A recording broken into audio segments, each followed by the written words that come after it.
What's up, everybody? This is Presto. CorporalNosaj.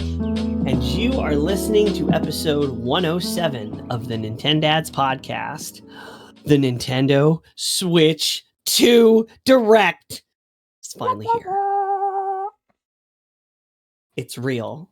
After all these years, we have a release date, prices, all the hardware specs. It feels like a fever dream come true, except for one critical part. And if you're listening to this, you probably know what it is already. But we're gonna get to it. We're gonna take our time. We're gonna do what we do and banter and discuss and watch Corporal take apart a Joy-Con. Okay. Do it. Before we get started into anything, if you haven't heard, the Nintendo Switch 2 is coming out on June 5th of this year, which is not far from now. Corporal, let's go through this part fast because people are here for one thing, the juicy details. Yeah. What have you been playing? Sea of Thieves, Monster Hunter Wilds, a little bit of Assassin's Creed actually. And the new Assassin's Creed? Oh. Oh. I don't have that kind of monies yet. Blah. Else. Hopscotch. I think that's mostly it. Oh, Minecraft.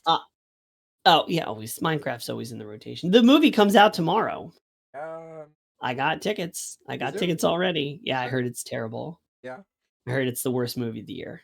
And we're only like somebody, I think it's IGN, they gave it a 6. So that's not the worst movie. That's for IGN to give it a 6. That means they walked out of the theater. I haven't seen a 6 from IGN. Anyway, I've been playing a little game called Monster Hunter Wilds. Can't even keep a straight face. Good evening. What's up, Fate? We are recording this and broadcasting this on April 3rd.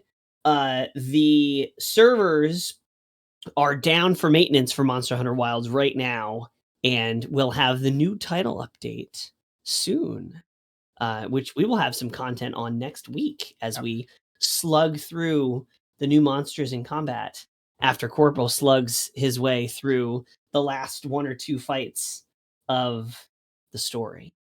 What you drinking as you take a sip? I've got 3 things in front of me. I've got the grapefruit Fresca, which I had last time.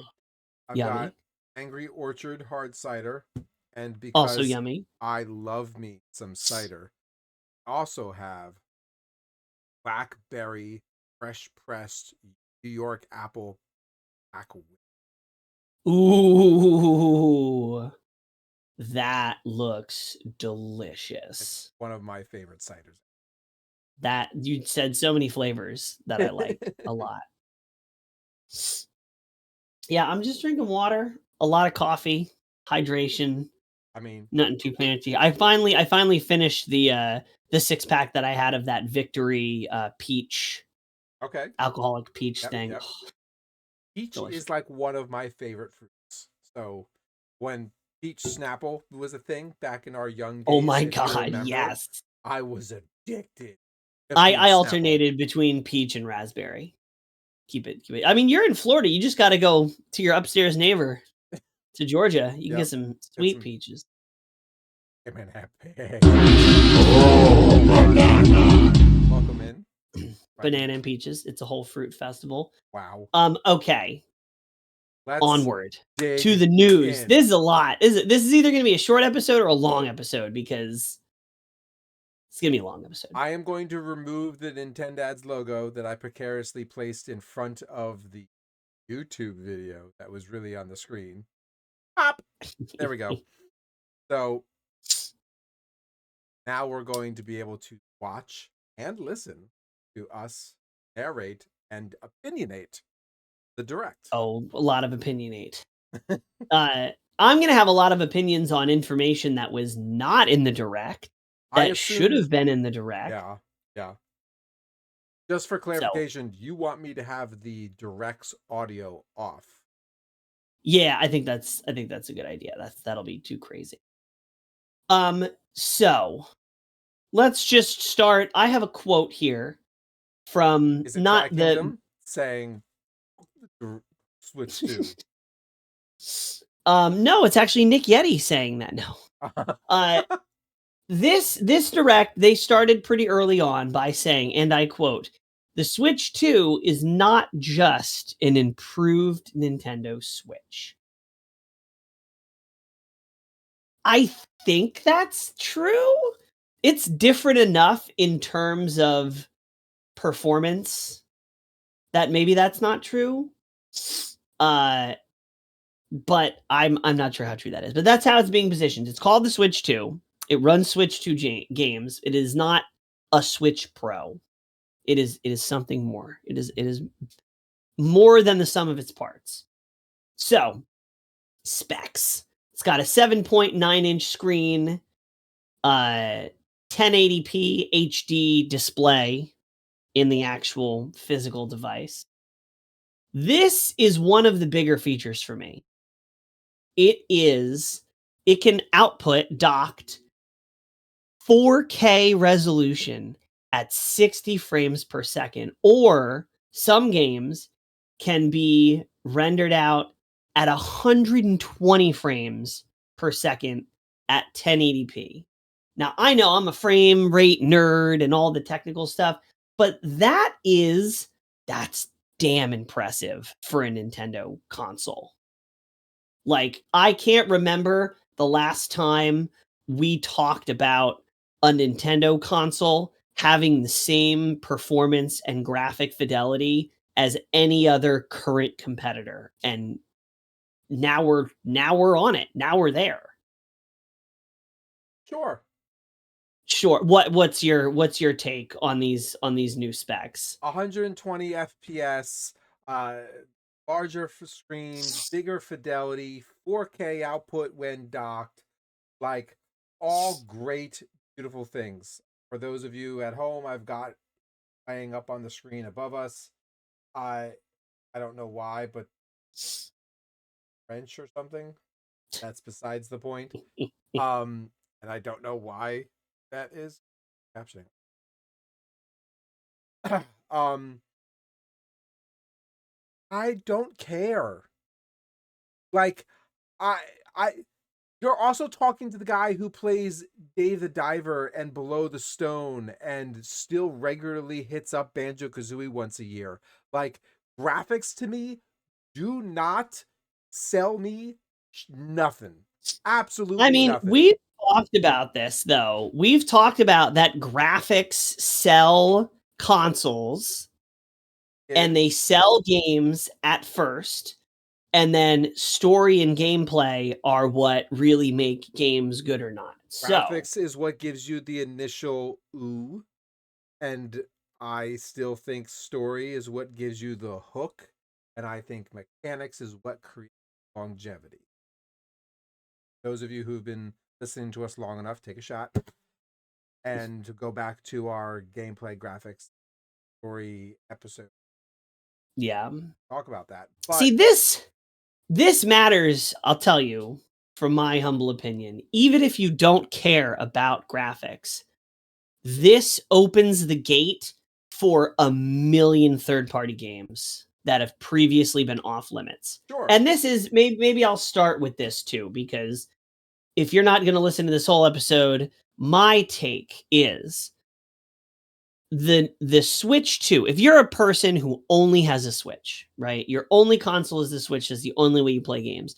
This is a massive deal because you now have access to, not to jump too far ahead, but you have access to Elden Ring, you have access to Street Fighter 6, you have access to Hogwarts Legacy and it doesn't look like a flip book. You have access to so many great third-party games, and this is just the beginning. Like your enjoyment is going to expand like tenfold, not to mention the new first-party games that are coming out that are actually going to run not like a potato. Although that's not fair to say because Nintendo first-party games, even on the regular base Switch, run great. However, if you are someone with a Switch and a PC like me, or you have a Switch and a PlayStation or a current gen Xbox, what are you really getting besides new and better looking Nintendo games when they come out?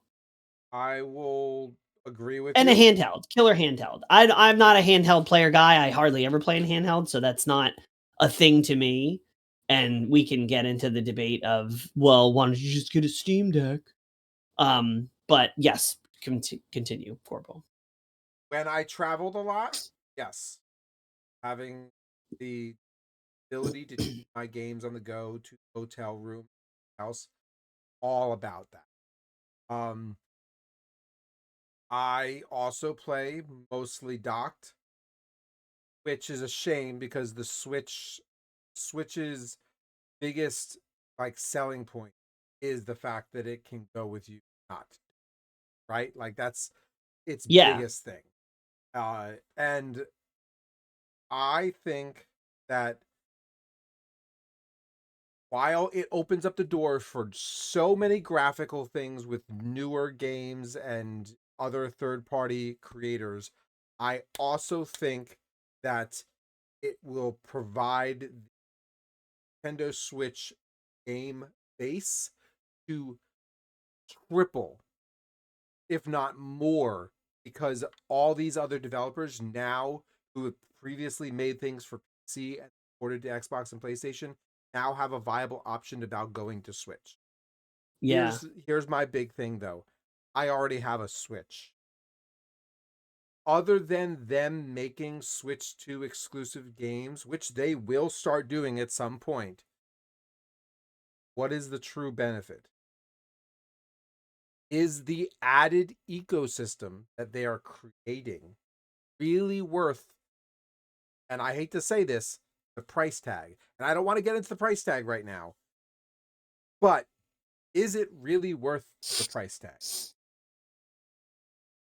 I mean, yeah, because you're going to have two friends, and I'm going to be one of those friends that says, you got to get Mario Kart World. You have to. We're all playing it. Everyone you know and that you've ever loved is playing Mario Kart World, and you're not. Because that's what everybody said to me during COVID, and I bought Mario Kart 8 Deluxe from 10 years ago. It's gonna, I mean, Nintendo has never been the company that says we have the biggest, best, fastest, sexiest, prettiest looking system. They've never sold a single generation of consoles on that fact. They sell consoles on the fact that they have innovative, unique ideas with, motion controls with the Wii, portability with the Switch, bringing into light the 3D space of games with the Nintendo 64. There's always a thing that they have. And then the second thing is first party Nintendo games that will never ever be available anywhere else. And I think that is going to be enough for most people. But I think they're pretty much relying on the games at this point because there's no new gimmicks in the Switch 2 The mouse. besides the The mouse. mouse. The mouse, using the Joy-Cons as the mouse. So let's go over more of the actual things. So Joy-Cons, if you can shuffle through your little presentation up there, there's Joy-Cons that are now magnetically attached, which is cool, I guess. Like those, that's nice. That's a nice feature. But the Joy-Cons also have mouse control, so you can flip them sideways. Yeah, there's the magnetic release thing. They're bigger. They're not made for little tiny hands anymore, although I still have a feeling that I'm not gonna like using the Joy-Cons Not in a because they're enough. sideways. No, not in any way. I never use the Joy-Cons unless I absolutely have no other choice. I will search my house for my wired Pro controller. Hey, before I use the Joy-Cons, 100%. And then yeah, as you can see, they can be used as a mouse. This is an interesting idea, and I'm sure it's going to be a huge uh a huge factor for some games. Like imagine if you had StarCraft, the original Oh, StarCraft you're with talking a about, mouse joystick. yes. There Not a I would things like Star Siege, Command and Conquer, uh things where inventory management in Skyrim become key, like moving things around. Having that yeah. option for a mouse sounds great to me. Also, like there are some times when I need to get onto YouTube or get onto Internet Explorer, trying to do this on don't don't don't I'm sorry, Google Chrome or whatever the new Microsoft nonsense is, because remember I still have an Xbox, so if I need to access the web on the console, I got to use it with the stick. Having that mouse makes things a lot easier. They have these I things. understand that, but when you're laying in bed and you guys want to watch a specific video and you have the Xbox hooked up to the screen, you go running for your phone sitting on the charger, or do you just take the mouse and like, or take the controller and just do it? I would probably take my TV remote and go, Oh, shut you up. know, Shut Minecraft tutorial on YouTube if No, I was going to watch something. no. Anyway, yeah, I do think that the mouse controls and they're not being positioned as like the feature. So like that's at least not too disingenuous. Mouse controls, they're going to have their little, things, just like the motion controls with the Joy-Cons. Like I've used that 3 times in the last 8 years probably. Yeah. And I have a feeling the mouse controls will maybe have a little bit more utility than that, but that'll probably be just about it. I immediately imagined Mario Party games, what types of mini games they're going to create with That this. they showed that in the presentation. Yeah. They had Mario Kart. Now and skipping around a little bit here, I am way more excited about the game chat feature that is coming with the C button. They have basically built Discord into the Switch. Let me tell you, when I saw that and you called it out in our Discord channel, it's Discord. It looks just like Discord. I am so excited about actually being able to have mic inherent built-in mic group chat conversations. Mike is giving you such side eye right now. Your Mike, he's like, "You're I leaving me?" But like, how many times have we talked about how we want to play something on the Switch? Can everybody log into Discord or go into a group On phone your call? phone, yeah, Yeah. it's very annoying. So I what I don't understand is how, because it's Discord, right? I mean, we're looking at it. I cannot it looks like Discord. It has the same like UI as Discord. Like I think people would have been more excited if Nintendo was like, "And we have partnered with Discord." But like it's just I don't understand. I don't understand why they don't just call it Discord when it's clearly Discord. it looks like Discord. I And think it's Discord. I think they made a deal with Discord and it's just white labeled as game chat because Nintendo's like, "Oh no, there's no brand names going on our shit except us." JD4C, did they mention if they have Hall effect sticks? I don't think we know that yet. Yeah. I don't think we know that because we haven't gotten. We'll probably know that before it comes out. Cry But yeah, that's Kingdom's a like fair point. Cry Kingdom's like, yeah, sure, group chat on the Nintendo network. Well, that's a concern of mine because the new the Or new dock for the system has an Ethernet cable built in, or an yeah, Ethernet port built in, so that's cool. No more Wi-Fi warriors. No excuses. If they ever make another Smash, I don't want to see your 207 ping from like down the street I'm playing little Timmy down the street. It would be faster if he just ran to my house, did some inputs, and ran back to his house. That shit out of here. So that's cool, but what I want to know is to Tri Kingdom's point is it going to be on the same shit multiplayer network? And I don't think it is. It can't be, right?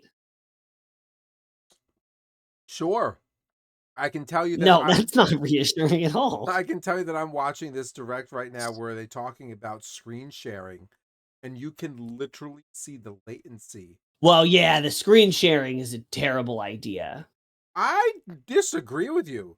I wholeheartedly disagree with you. I think screen sharing is amazing, especially if you are playing a single player game and you're stuck at a moment and you're like, hey guys, I can't figure this out. And they're like, hey, go here, do that. Or, wow, that was a cool move. I think it's a great option.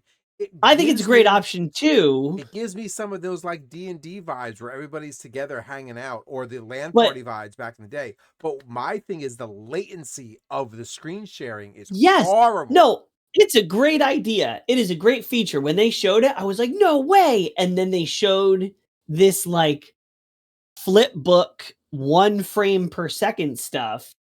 And I'm really hoping that it is that choppy because there's 4 people, right? They don't show it when there's just 2 people or 3 people. They always have all 4 people. They're doing this camera green screen stuff. I'm sorry. Let's just talk about that for a quick second. Nintendo finally jumped into the 21st century. Where is my native Twitch integration? When I saw that you could just green screen yourself into a game, where's the Twitch? And that's all they had to say. And use this new setup to go live on Twitch directly with your Nintendo Switch. They even fucking rhymes. How did they not make that play? Like, that would be such, like, if you're little Timmy down the street, world champion Smash player, if you're little Timmy and you want to get into streaming, you got to buy a camera, you got to buy a mic, you got to buy a capture card. Like, this is a lot of stuff involved in going live. Tri Kingdom says, leave little Timmy alone. Little Timmy's gonna suffer.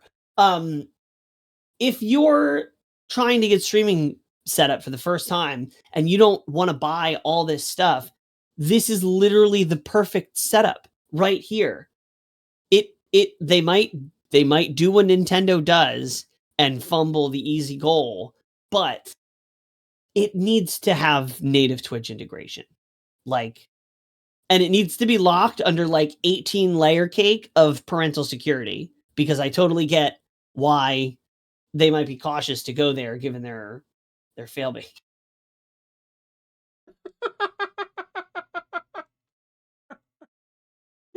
These hands are E for everyone, Tri Kingdom. That's all I gotta say. That we have the game now. There's the game. So I can't. It's like hard to not do. So moving through some of the other hardware things, the dock has a fan. That's a cool feature, and I'm like, yes. Also a little worried that that's like a thing. Just be like, guys, we know this is going to overheat. Here's a fan. I'm sorry. I said those exact words when I saw that fan. I'm trying to find it in the video. It's going to come with a base memory capacity of 256 gigs. Now, that seems like a lot because the Switch is only 32 gigs. But now we're going to have real games, like real full game sizes. Like, how much memory do you think Cyberpunk 2077 is going to take up on the Switch? It's going to be, I mean, they could probably squeeze it into maybe 40. But that 256, I have a feeling, is going to get gobbled up real fast, faster than people think. Oh yeah. But it's nice to see that it's like an acceptable size versus 32. It's I like mean, I challenge you to pick up your Switch right now and tell me how much space is used on it. all of it, all the time. Every Do time I want to install anything, I have to uninstall everything. you have an SD card hooked up to it? Yes, also full. No, I have some room on the SD card. Sometimes I have to shuffle some things around, but I also have most of my games in physical. Fate Maker says Like 75 plus Bs.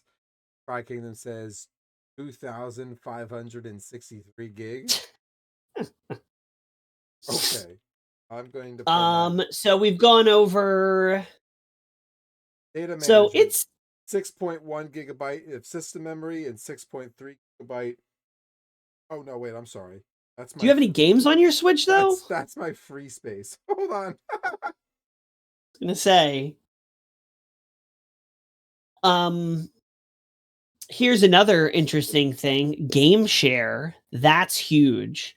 You can play a single game on multiple systems. So instead of the 1 or 2 times a year where we all get together and we all have to say, "Okay, what game do we all have on the Switch? Do we all have Bravery and Greed?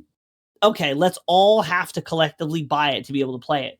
Now it's gonna be we can pool all our games, and any game that's 4-player we can share between us. That's huge. I thought in order to do that, the console has to be near another console. Yes, but that's what I'm talking about, is you and your friends getting together Oh, and being okay. able to couch Sure. co-op any of the games on your system across your home Yes. network. I'm pretty sure it's across the home network. So that's game share. I can't see how much space is on the Switch in the card. Sure you can. Go to system memory management. I don't know. I don't Yeah. have mine in front of Manage me. software and You have a little bar, like, on the right side, it says how much is yeah, filled, how much it is shows me free space. It doesn't show me total space. oh, well, I don't know. That's some nonsense. Speaking of game cards, here is where we're gonna hit do we wanna just talk about the price, or do we wanna talk about let's talk about the game cards first, because it's also a controversial thing. Okay. So, game cards some game cards, there was a thing that came out that showed some game cards are not going to have the full game on the cartridge. It's going to be a digital key, and you're going to use it to download the game. This was a thing. I don't know if this came out right after. Or I think this was maybe part of the direct. No, it was a part of the But direct. I remember seeing the code. yeah, they showed like the cartridge. So everybody freaks out and says, "Oh my gosh, we're going to buy games and they're not even the games. This is terrible for game preservation." This was already a thing. There's already Switch 1 games that if the game itself, the game files needed to run the game are too big, they don't all go on the cartridge. Mortal Kombat 9, I had to do a 10 gig download in order to play Mortal Kombat 9. There are other games out there that are bigger third-party ports that you put in the cartridge and it pings the server and you download the game. That's not new. That's not a new Switch 2 thing. Not only that, most of those games also require some sort of constant connection to have ownership of the play it. Or an airplane mode or offline mode, and you can't connect to the server. Yeah, most Nintendo games are pretty good about that. There's Only only a couple. if you're somebody like me who has multiple Switches in the house, it only works on your home designated Switch. Your secondary Switch, it does not Ah, work. I got And you you. have to transfer your home license between the Switch, which you Well, not can do. anymore. You can do on the Switch 1. But you're But on the Switch 1, that was last week's direct. You're not going to have to do that anymore. I don't You're going to know. have Yeah, no, you're going to have the virtual cartridge. Yeah, there's a gimmick. I don't trust them because of the nonsense they did with the Switch 1, and I don't trust many people as a state of corporal nosageness. I just think that there is going to be some sort of gimmick where you have to identify your home console as the owner console before you're even allowed to then share on your account. I think there's going to be a gimmick. I don't Well, what trust is them.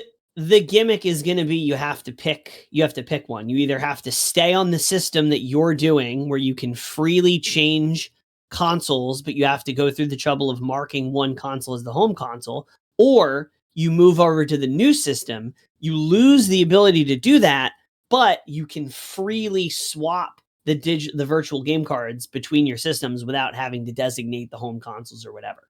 Yeah. I think that's the trade. But FateMaker also brings up a good point. I wonder if this is going to kill the resale market because the code has already been. No, because as soon as the cartridge still works as a normal cartridge. So if you put it in and the game downloads and you're playing it and you take the cartridge out, you cannot play it. Correct, but then that game has a digital code which allows you to lock it to that system and to that profile.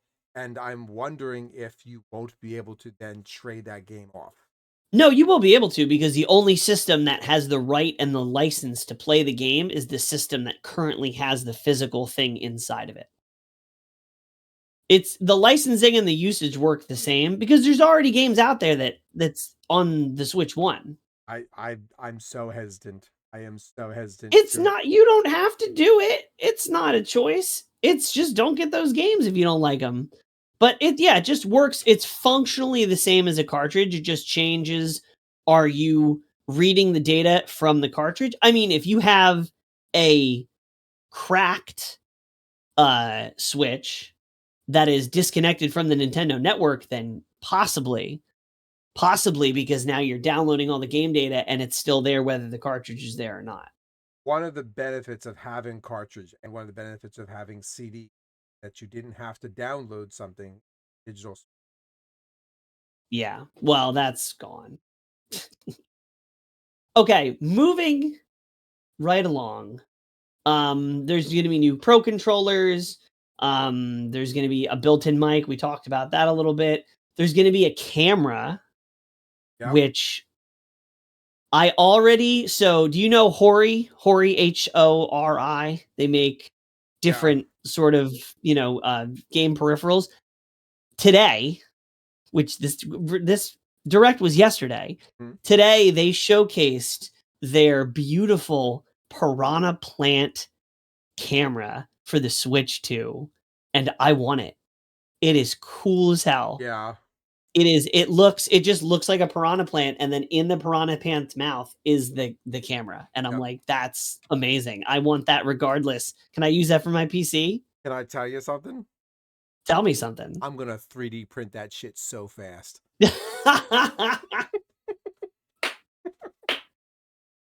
Yes, absolutely. Give me some STL files and I'll start making my own. So now's the part before we get into the games, which we're going to get into the games. We have to talk about the fact that number one, the price of this new console as we have reviewed it, which overall this has wonderful features. All the features. Can I just slide up and down here in the video so I can find where that price point was discussed? Hold on. You won't. Let me see if I can find it. You won't, sir. Yeah. So they did not announce the price during the direct. It came out in the media and pretty prevalently, like everybody who was on a embargo to report on this knew the price. So the second the direct ended, the price was online. So, but they didn't show the price in the direct itself. So the price is $449 for the Switch 2, $499 for the Switch 2 with Mario Kart World, which we're going to talk about because that's what I'm excited about.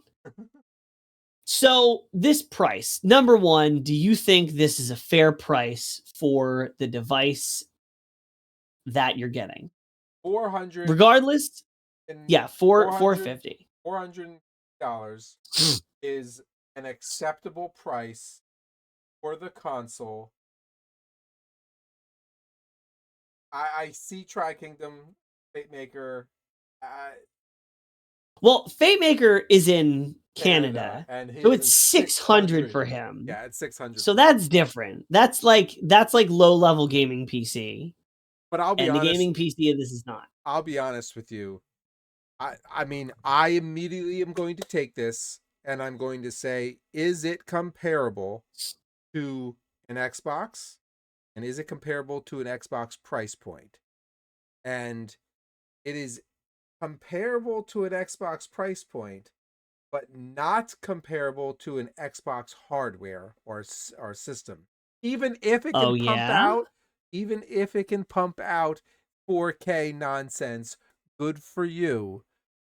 Can it handle the level of games that the PS5 or the Xbox X can push out? Well, yeah, it's getting some of those games. It's getting some because they don't want to surrender the license to Nintendo out the gate. They'll put themselves out of business. I don't think it can handle it. But I mean, we're gonna find out. That's just me.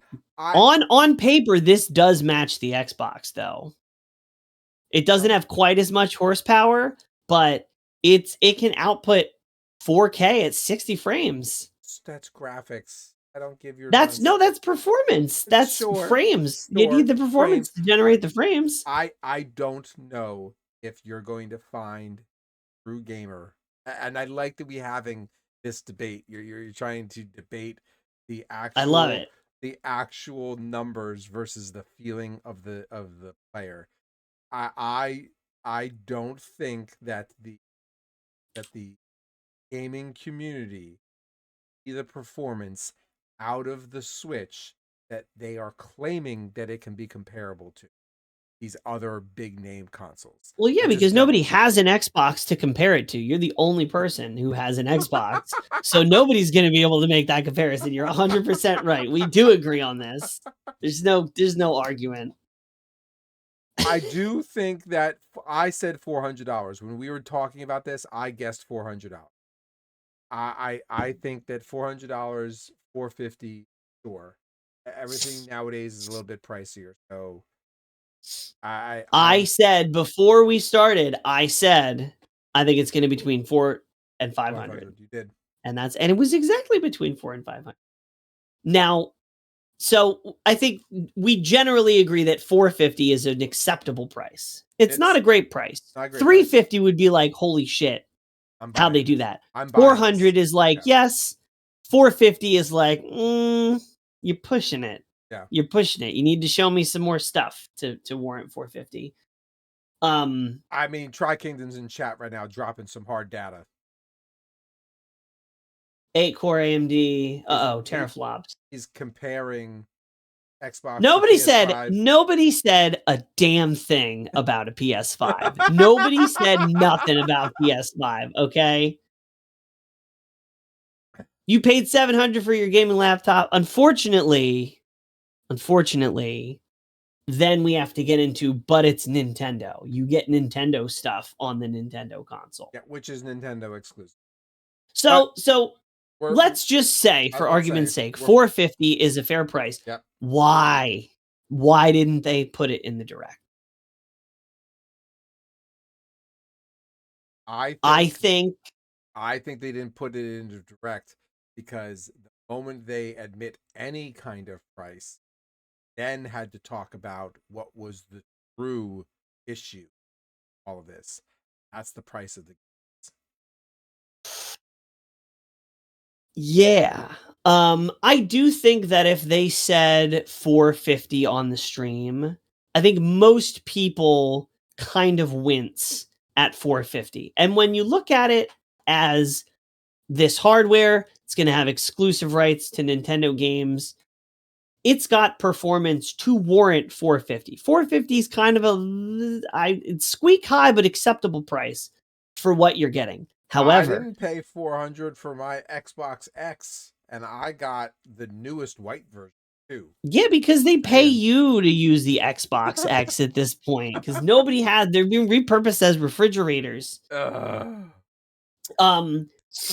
I think the market as a whole is conditioned because for the last 8 years, the Nintendo Switch has been the cheap system. Yep. It's been the one that you get for your kids because they deserve a little something, not the PlayStation 5, but they need a little something. You don't hate your kids, so you don't get them an Xbox, but you get them a Switch because it's the more affordable option. Dead. I'm sorry. I don't know how we ended up here.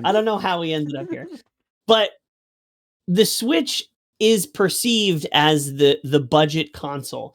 And I think they're trying to establish themselves as, no, we can keep up with the big boys. But that mentality and that impression about why you have a Nintendo Switch or what you should be paying for a Nintendo Switch, that stigma and that feeling is not just going to go away overnight.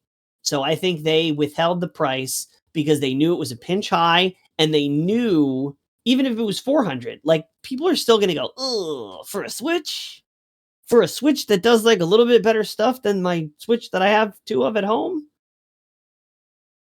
I think that's the feeling. I don't agree with that because, like I said, we just went over the specs. We think these specs warrant this price. But I think when Nintendo says it, everybody kind of Okay, so let's also put this entire conversation into a perspective that a lot of people tend to forget.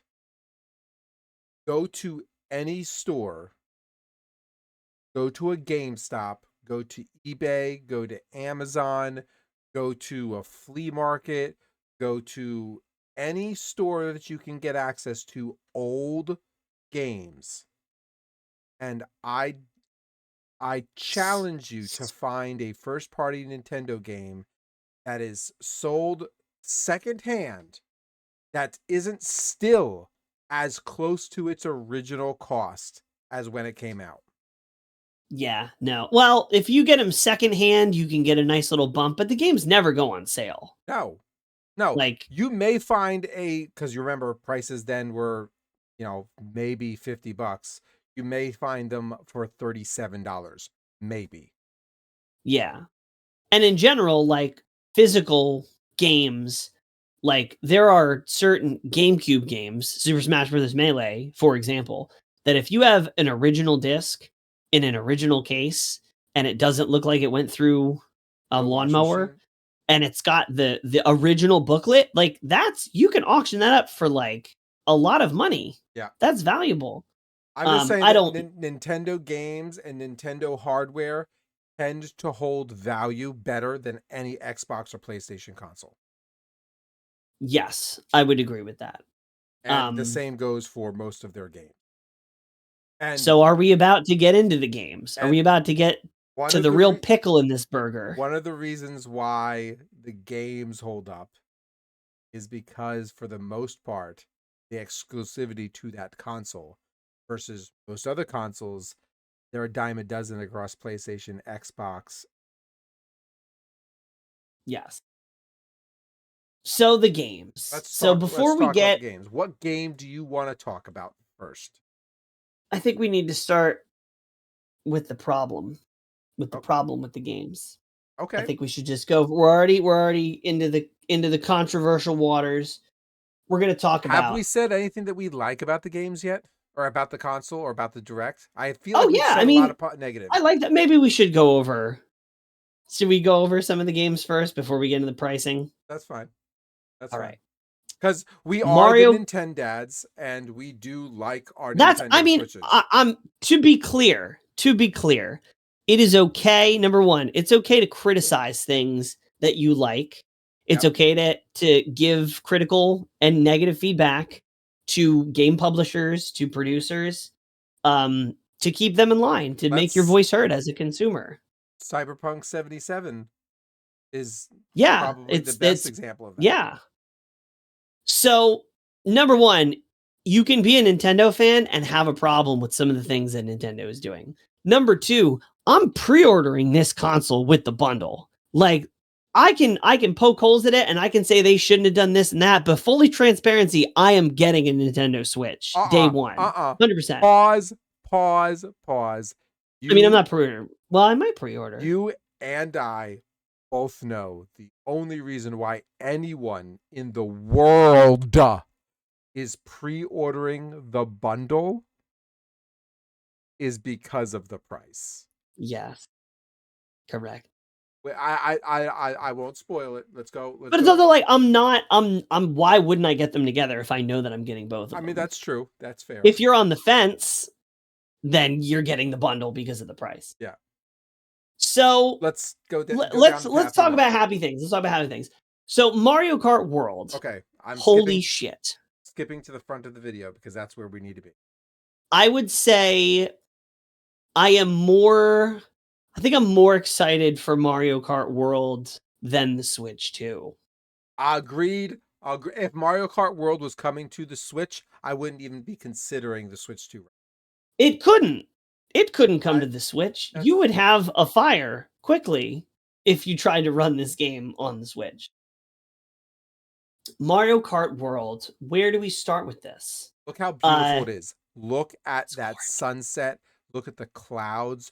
Look at the light fractions up against the like the light. Look at him go. Look at the texture of the street. Look at it. Look at the tread on Mario's boots. Look at the hair Mario on that Kart mustache. Mario Kart has always been it always looks good. Like you never look at Mario Kart 8 on the Switch and think, oh, this looks kind of rough. They really no, it looks great. This looks great. This looks even greater than the first game. But the big thing is that it's open world. It is Forza Horizon Mario Kart. Thank you. Basically. Forza Horizon Mario Kart, I think, is probably one of the only ways that they could have sold me a new Mario Kart game and me not being upset that they just repackaged Mario Kart 8 with different skins. Yeah. Well, the problem is they knew that they were going to make this move and they're like, listen, Mario Kart 8 DLC is going to be the last Mario Kart game that we can pack old Mario Kart stuff into easily. Yeah. Because the next one is going to have its own platform, its own system. Like it's not going to work functionally the same way it can. So we're going to go through every Mario Kart game that's ever come out, including the damn mobile one, and stuff it all into the old game as DLC, get as many extra sales as we can before everyone collectively moves on. It was a cash grab. It was purely a cash grab so that they could collect and reimburse on things. And I mean, cash grab sounds dirty, but it's like people were still buying it. It's the most popular game. Everybody loves it. Like if people are buying stuff, I'm selling stuff, there's nothing wrong with that. Yeah. Call a cow because it's what it is. That heifer. There is cow. That's the best part is you can play as cow. Is it? I saw that and I noticed that the entire internet was so excited about that cow and I could not care less. Why? I never liked the cow in the internet is coming for you. The internet are simps. I could simps. I could care less about that cow. It's the cow. Maybe you don't understand. No, I understand. It's the cow from Moo Moo. It's the cow from Moo Moo Meadows. Yeah, the one who would trample over me and kick me off the course, and I'm supposed to suddenly have love for him? Driving through his family's living room. Listen, you should be intelligent enough to know my tires belong here, not you. It's not called Mario Meadows. It's called Moo Moo Meadows. Anyway, the cow's the best part. I think we can all agree about that. Cow. It's open world. You sound like Sushi Cat who likes the character simply because it's an animal. No. I mean, no, hold on. No, that's different. We're not going there. You can drive anywhere. There's a huge open world. All the maps are interconnected. Also, there's 24 racers per race. Now, 24, there's previously 12. Here's a question. Here's an unnecessarily analytical question that only I would ask. How is 24 racers in a single race going to be made fun in terms of item balance?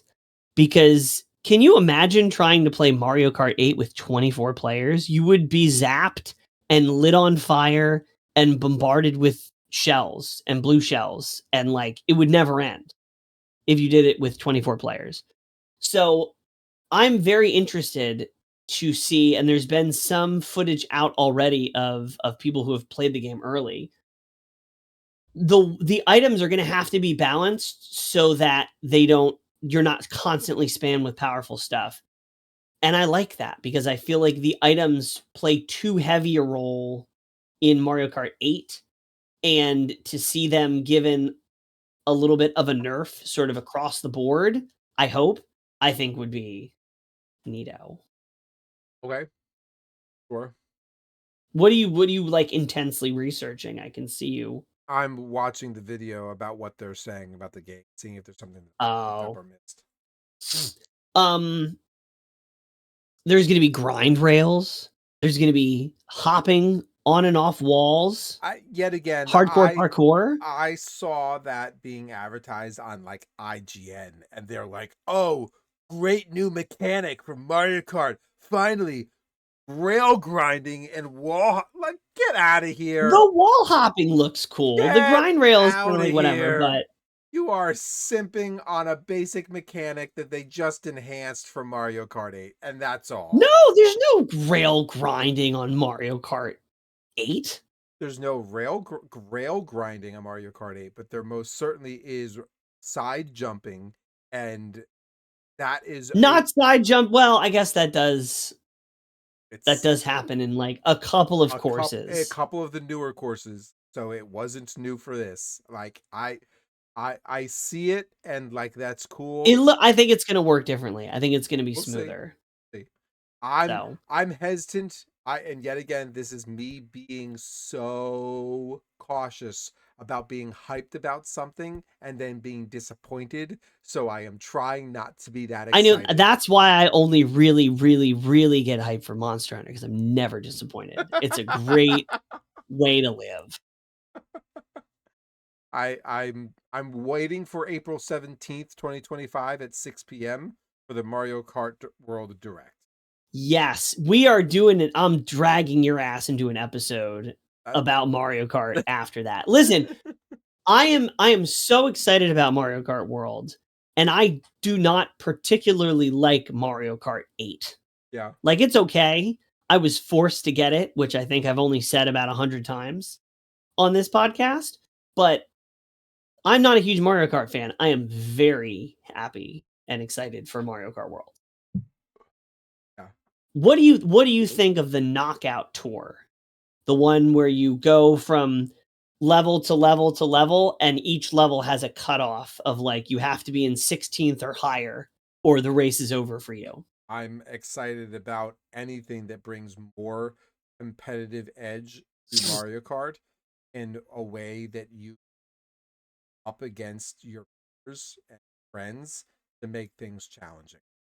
I love the idea of being able to casually play Mario Kart. I love the idea of being able to casually drive around the world and see the sunsets and the valleys and the deserts. But I also love being able to rub your face in my rear tire. So I can't wait. I thought I was the competitive one, but as soon as you put Corporal behind the wheel, that Jersey driver comes right out. That's right. Back. That's right. It's ready to put you into the wrong exit. There is a free driving mode where you can just drive around, same as Forza Horizon. Totally. I showed my son that and he lost his mind because that's his favorite thing to do in any racing game is play Forza Horizon, have the most obnoxious vehicle imaginable, like a supercar or like a minivan, and just rip around the world. Also, Sushi Cat's favorite thing to do is to slam her car into the police and then run. I mean, she loves that need for speed. We might have potential police chases. No, they're not doing that. That's I could play Bowser and you could play Mario and I could chase you. Oh, it's now it's a role playing racer. I see. And then just wait. I'll figure out a way to wear an outfit and I will Just so it looks like the police. and I'll pull you over. Sir, do you know why that you Sir, are speeding? I have a unit around you with red shells. Give up. You should Tri Kingdom says you should drive with him in real life. Oh, I have. You can yeah. That's fine. Free roam, and this wasn't in the direct, but it was confirmed in some of the treehouse footage that happened today that showed hours of people playing this new game. So there's a lot of little details still coming out. But when you're in free driving mode, there are going to be collectibles and little things to find and hunt for in the open world that you can only get by exploring the open world. And I'm very excited about that. The amount of Easter eggs That's really cool. we'll find is going to be cool.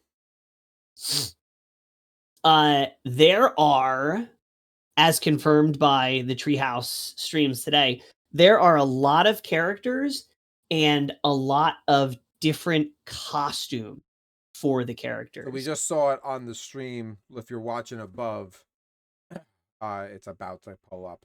I love that Boo. I love Sir Boo. Sir, yep. Yeah, so you see there are different costumes for every character. Yeah, drive virtually anywhere. Oh, what? Where Mario changes his costume? I thought a second to go.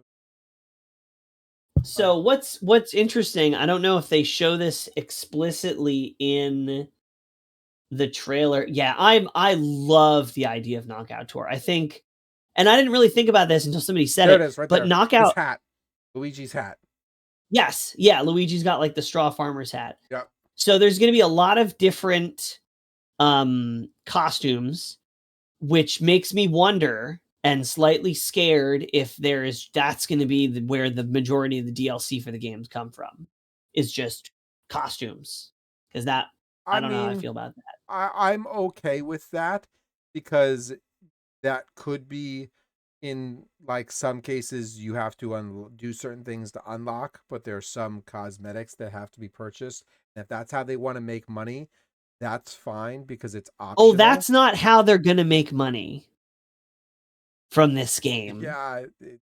We'll get there. That's fine. No, this game has no business having microtransactions or I don't non-substantial DLC. Yeah. Well, if we're talking about, look, I got some crap in my eye from talking about this game. If they are going to be selling costumes as the primary DLC instead of like new maps and stuff, that might be a problem. But that's a road we'll burn when we get to it. But the other thing about the costumes is there is a food mechanic where you can pull off and get a food item. You and I talked about this when the sneak preview trailer. Yeah. And I predicted it was going to be fuel. Yeah. So it's partially correct, because sometimes you say I need to fuel up and eat. Maybe a stretch. You eat food and it will give your character a costume, according to, again, this wasn't in the direct, this was from gameplay that came out today. You eat the food and your character gets a costume, and I don't know if this is a temporary costume. I don't know if this is it lasts for 30 seconds or it lasts until you get hit.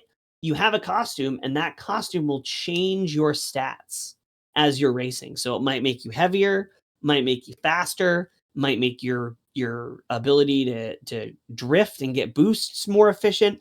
I don't know. We just know that food equals costume equals some sort of stat chain, which that's interesting to me, especially if the effects are random and you don't know which one you're going to get.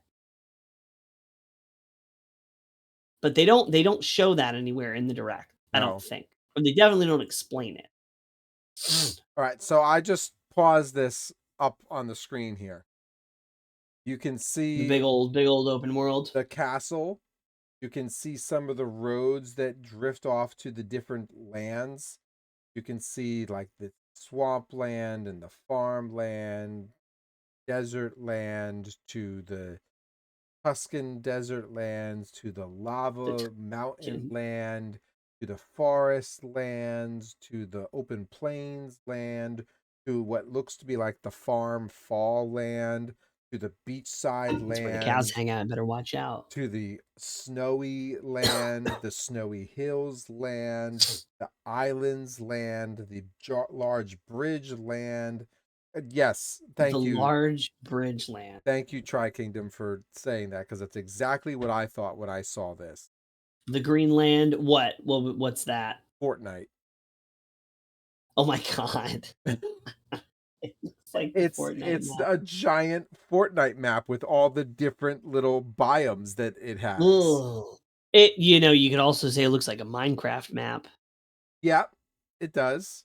I am wondering, and simply because of Fortnite, and simply because it's open world, and simply because it's requires an internet connection, will there be some kind of live service system? Now, I'm not saying microtransactions, but maybe seasonal drops, Hmm. That special is races that are added for different events. that is a good question. But I mean, I would almost prefer that. Yeah. Yep. I would like, yeah, changes to the map. Yep. I would Yep. love it if Mario Kart had like an F1 season structure. Okay. I would love that. Yeah. That would keep me way more engaged. I would Oh, are you love. playing this season? Are you playing the season? You get a special thing? Like, yeah, similar to Fortnite, but it would be like, I mean, there already exist racing seasons. Yep. I wouldn't mind logging into Mario World in October, and I suddenly got jack lanterns and ghosts all over the place. Yeah, I wouldn't mind seasonal themes. Like I'm it could okay with be. that. I would like that. And my other thing is, why would this game need its own direct? Like, yes, Because it's the launch title. It is the game that needs to sell the all console. the Switch 2s. I get that. I get that. But like I want more from this direct. And this is where the hope inside of me starts bubbling up and the cynicism for me starts to melt away. And I want this to be magical. And I'm afraid it's not gonna be. I mean, for $80, it better be. I mean, And you've just said it, so let's hit it. so digital games. So there's where do we even start with this? So let's start with Mario Kart. Mario Kart World is going to be $80. It's going to be Let's an $80 game. start here. Mario Kart World is available as a part of the Nintendo Switch 2 bundle packaged sale for 500. $4.99, 500, or the Switch by itself for $4.49, 4.50. That So implies that the game is $50, which is that exciting. implies that they want you to buy, and not even implies, that's telling you you need to Buy buy the bundle. Just buy the bundle. the Just bundle. get the bundle. But then to find out, but if you don't get the bundle, you have to buy the game by itself for $80. Who are you trying to rake through the coals? Because my mother doesn't pay Everyone. my bills anymore. $80. So this is where this conversation begins. Is Mario Kart, the game that everybody is going to get if you get a Switch 2, is $80. Yep. Okay. Put that aside. Another game, which we're going to talk about games, the rest of the game soon. The new Donkey Kong game. Donkey Kong Bonanza. Whatever. Yeah. Whatever. Is going to be $70. And it looks amazing. It's full 3D. It's like Mario Odyssey for Donkey Kong. Yes. And it's gonna be $70. It does have Mario Odyssey vibes. It's great. It's killer. I'm getting it. Like, it looks really, really good. That's $70. Now, if they came out with that, because the what was the first game that came out that was 70? Tears of the Kingdom. Here's the Kingdom. Yep. Tears of the Kingdom came out, and people were like, "Yeah, that's And I am a $70." huge Yeah. Zelda fan. I paid that dollar, and I still haven't beaten the game. Tells you So something. we have a whole long narrative about are $70 games worth it, and I think for a If new you've been system, watching us long enough, take a shot. You've done is $60 games worth it. or $70 games A worth it. $70 games worth it. We're gonna have to revisit that topic because now we're at $80. So yeah, $70 being the hike to Switch 2 games, I would have not been super happy about, but I would have accepted. But they are jumping to 80. But wait, there's more. There are certain listings in the EU. It's unconfirmed for North America. But there are listings in the EU that show that the base game is $80 and the digital game is $80. Yeah. And the physical game is $90. That's crazy. That's not gonna fly. And I think it's not necessarily the case because it was in euros and it was like an approximation of the difference in like in US dollars. But they better that better not be the case. Can I just I want to paint a picture for you. You are a co-parenting family with one child who's suddenly become of age that you feel is eligible to have his own gaming company.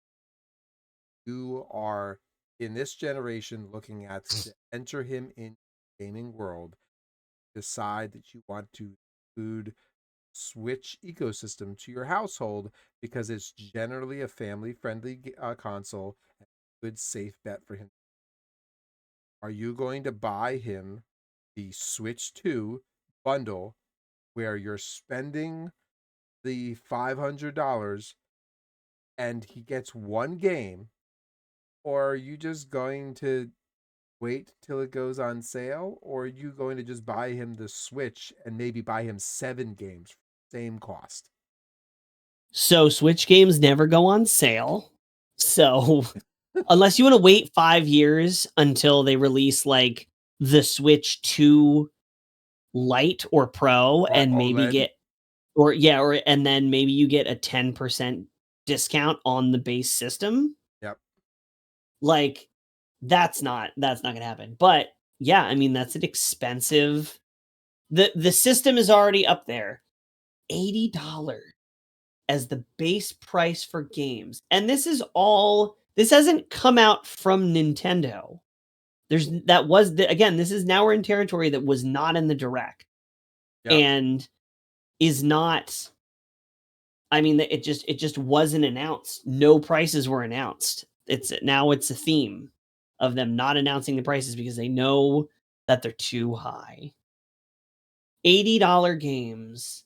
So I will get the Switch 2 and I will get the Mario Kart bundle.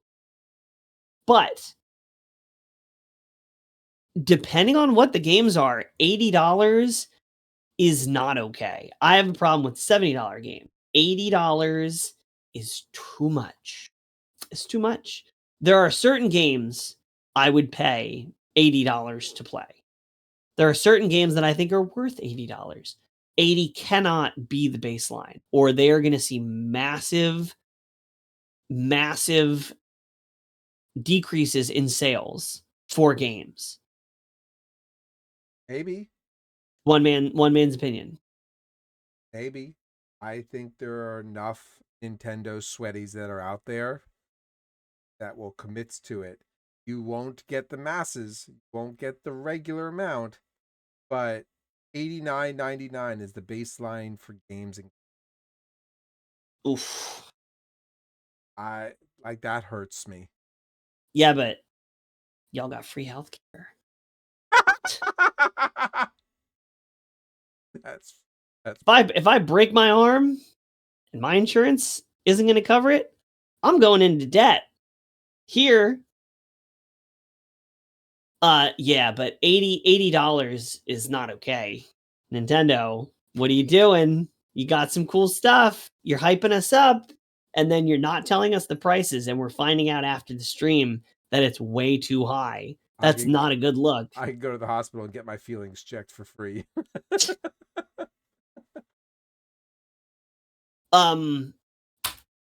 Yeah, $80 is a problem. That's gonna be a problem for me. I don't know how I'm going to make that make sense. Yeah. And I don't and now it's pulling the thread of the sweater is okay, I know how I feel about $80 games. Screw that. Okay. I still want to Switch 2 and I still want Mario Kart. And I'll probably pay 70 for the new Donkey Kong game.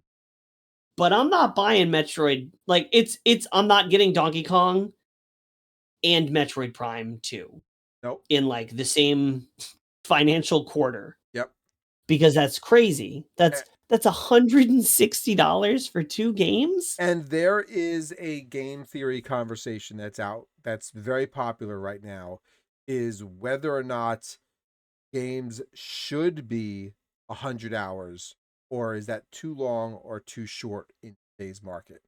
And if I'm spending $80 on a game and I'm going to get 70 hours out of that game, given my availability and timeline, that 70 hours could stretch me 2 months. And maybe I'm not going to buy a game for 3 months. To your point, the next quarter will be the next time I'm deciding to make another purchase. They're then going to have to decide whether or not and how and when they're going to start releasing their next games. They're not going to want to put multiple first party or even second party drops on the same window, knowing that most of their fan base won't afford to be able to buy them. Yeah. And then you're paying for the online service too, which is not expensive, admittedly, but it's there. And then if you want to play Breath of the Wild, well, we'll get into the games and enhancements and things like that in a second. But I learned some nonsense about the enhancement, and I've got opinions. I did see a side-by-side video of what the Breath of the Wild Switch. We'll get to it. Okay. Mario Kart World. So yes, I feel like I'm saying it wrong. It just sounds weird to say Mario Kart and then World because my mind thinks, why are you talking about Monster Hunter World? Monster Hunter World and Mario Kart? That's not a thing. But now it is. My brain scrambled. So you feel cautiously excited for this game. I'm going to say cautiously very excited. Cautiously very excited. Can you Nintendo is a gimmicky company, maybe a gimmick is high price and sale out of nowhere? maybe Maybe. that could be. Did you ever see the remake of Mario 64 in the Unreal Engine 5? I did, and it was amazing. That's crazy. I would pay for that. Yes. I think the gimmick that whoever said that in chat was talking about is the Joy-Con. You turn it, and then you take your credit card and you slide it on the side of it, and you just do that constantly to put more funds in your account. Mouse and a debit machine. Yeah. Can you imagine the streams that we're gonna have on this new Mario Kart? It's gonna be chaos. I'm gonna be sweating. I also don't care about graphics, so. But Even though it's gonna look beautiful, though. Even if you don't care, Sunset's still gonna be beautiful. We might. I'm gonna lure you back into so far off our list. Oh no. I'm gonna lure you into drinking on stream when this game comes out. Mario Kart. We're gonna turn this into a drinking game. I might Not really. We're just gonna be drinking sodas. Twitch. I might have to be drinking. Suck away the fact that the rest of my income will. Oh yeah, no, you're gonna have to Your be drinking like overlord. bathtub moonshine. That's the only Yeah. thing you're gonna be able to make. Okay, moving on. How long are we at right now? Because I'm not. An hour and 14 minutes. Oh goodness. Okay, we haven't even got into any games besides Yep. Mario Kart. Okay, so Mario Kart. I'm also very excited. Like we're gonna play it. It's gonna be great. Where are we here? I have no idea. I've lost track. Oh, right here. Some car. Oh yeah, we talked about this already. Yeah. So some Switch 2 games are going to be able. Most Switch 2 games are going to be able to be played on the Switch 2. Some Switch 1 games are going to get enhancements, and some games are going to have separate versions. So Metroid Prime 4 for the Switch, Metroid Prime 4 for the Switch 2. Separate versions. So I Breath of the Wild. I want to point out, and I am going to, from now on, at this point, reference everything back to Xbox, because that's the ecosystem I know well enough. Those of you in chat who are simps for the PlayStation, please feel free to add your side of the conversation. But I will point out that Xbox has the Xbox S version, or the Xbox X and S version, or the Xbox X enhanced version. Meaning it used to be available on the Xbox One, it's now enhanced, and it's available on the Xbox X. So Yeah, so it's the same concept here. okay, yeah, I mean Sony also does the PS5 enhanced games. Okay. Like if you have a game for PS, is it PS, or maybe I'm thinking of the Pro, the PS5 Pro. Most games that have, to Fate Maker's point, most games that have the S/X availability are available on both consoles. I don't know of any game that's only available on Xbox S. It's either S and or X. Now, whether or not that is only a digital version because it comes in cloud gaming versus it's a CD and or digital download, that may be a thing. But most Xbox games are S/X versions or XS enhanced. Okay. So to your point, there's a Switch version, there is the Switch 2 enhanced version, or there's a Switch 2 only version. Yes. Which is the same concept that Xbox offers. Yeah. So certain games like Tears of the Kingdom and Breath of the Wild, you're going to have paid. You pay however much it's going to be, 10, 20, hopefully not more than that, to go and get the enhanced version on the Switch 2. Now, I saw a video of the Switch 2 enhanced version next to the regular Switch version. And it's nice, but I don't know if I'm paying for that. Like slightly nicer. The caveat is if you have Nintendo Online service with the expansion pack, so like the more premium one that has more games you can stream, if you have that version, you get these upgrades for free. And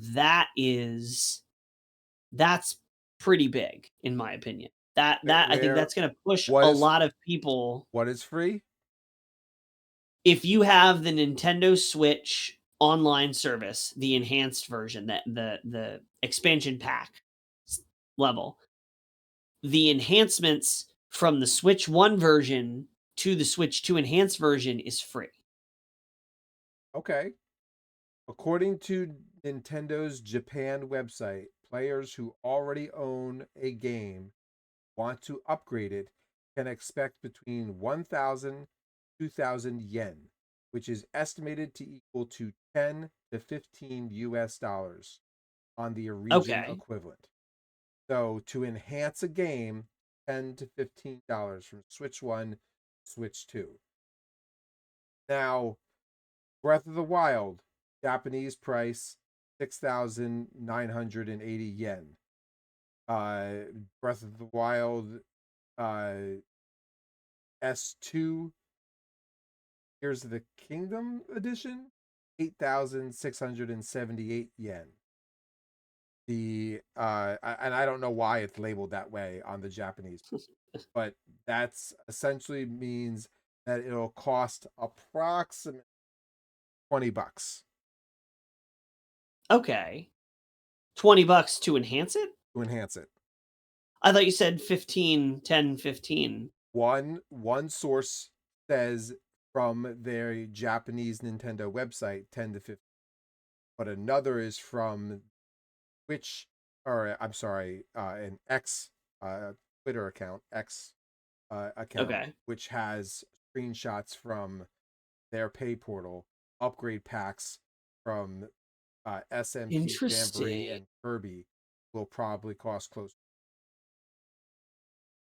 Okay. Well, I guess because like with Jamboree, you're getting a lot of new content. You're getting a ton of new features.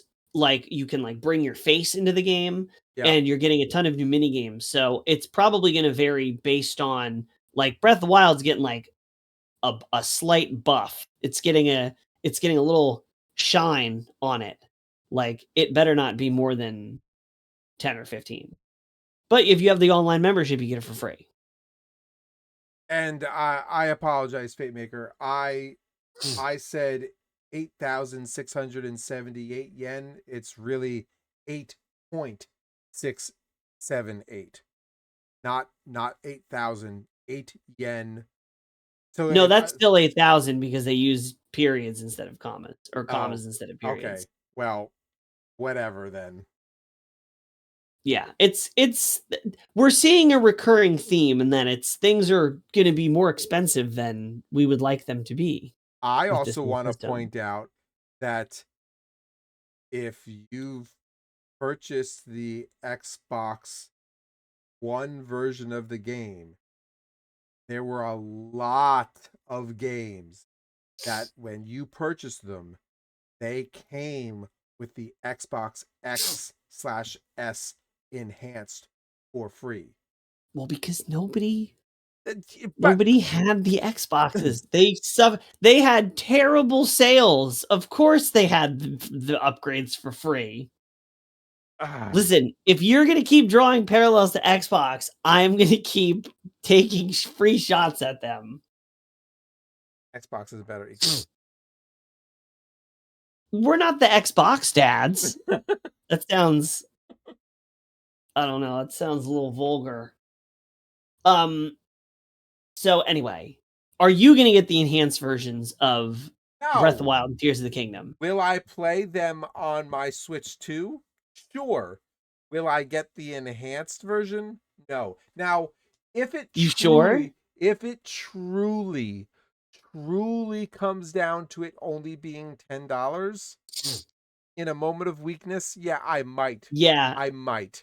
3 or But 4 Black Widows ciders on the shelf. That credit card's coming out and but getting right next to the Joy-Con. But is that a requirement for me to play a game on the Switch that I need to have? No, absolutely. If I have an opportunity to pay the Switch price to then download the Switch version of the game on my Switch 2, I will do that all day long to save this. Nuh-uh. You're gonna have to do the virtual card. There's no way they're gonna offer a $60 Breath of the Wild. It's gonna be the price of the upgrade is gonna be baked into the base price. There is only one game where if when they announce it, I will drop that $80 price tag without even thinking.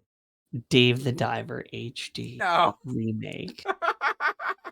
No. Look at those realistic water textures. I want the next Zelda game. The next Zelda game. Listen. I'll say The this next Zelda game?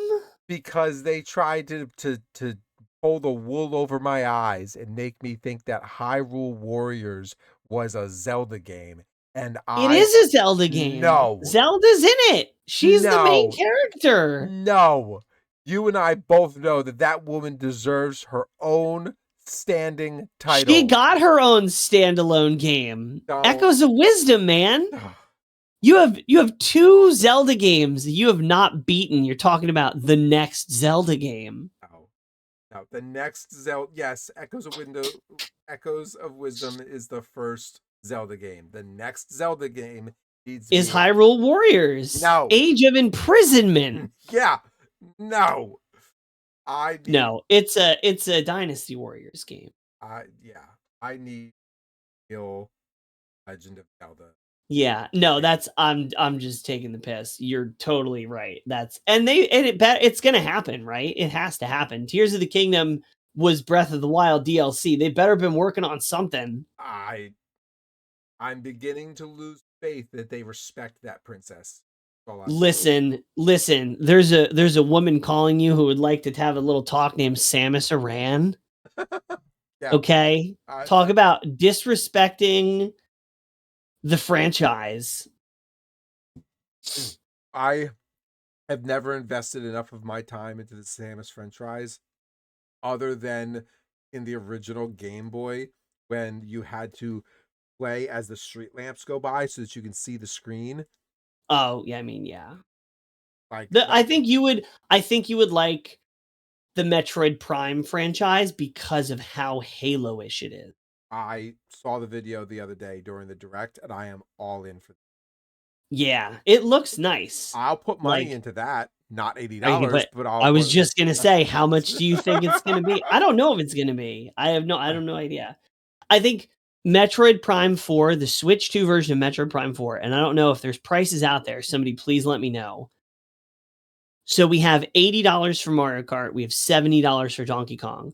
I think whatever price Metroid Prime 4 comes in at is going to solidify that is the base price.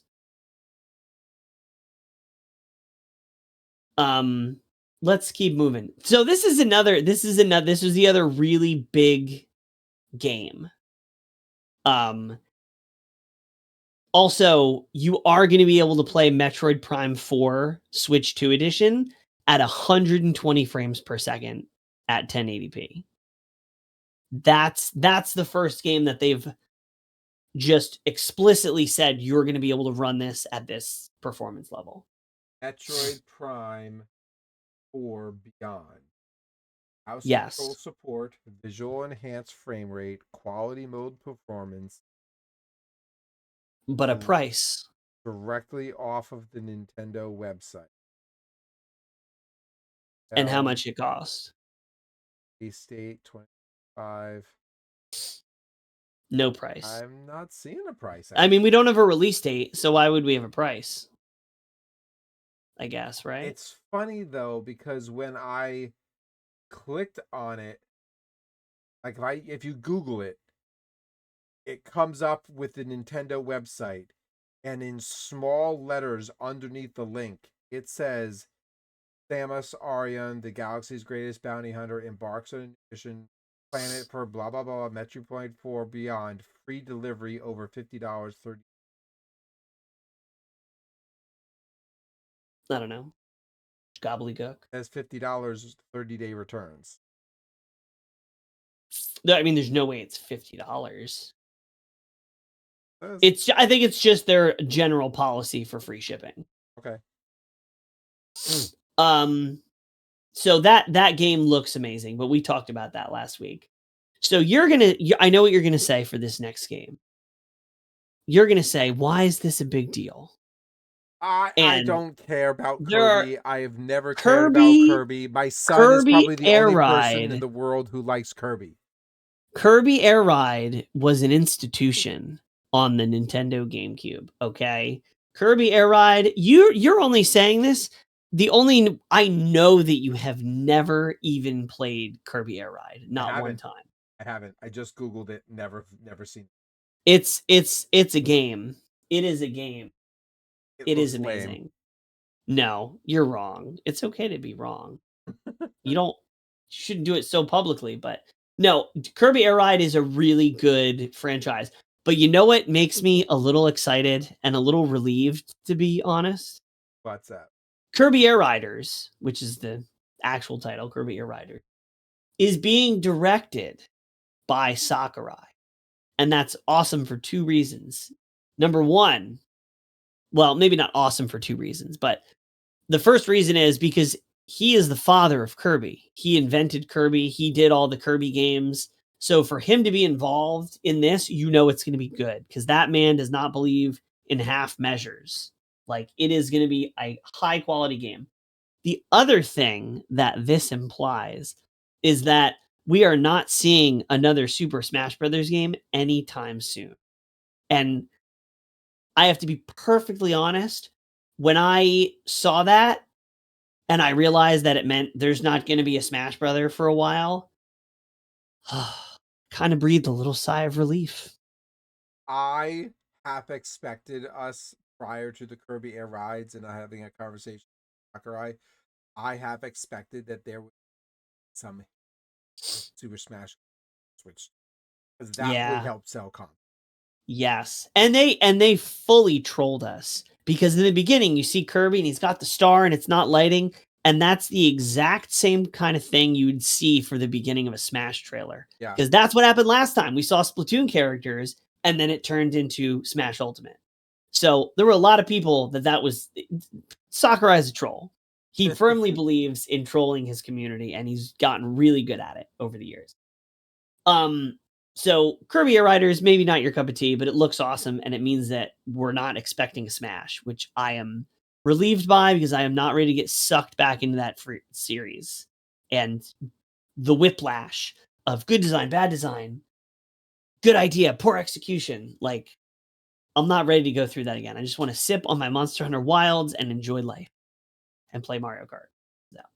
So, this next one, this is the closest thing to a console seller that I've ever seen on a Nintendo system that's not a first-party Nintendo game.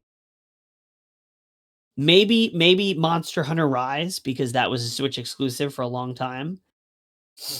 But we need to talk about the Duskbloods. Oh.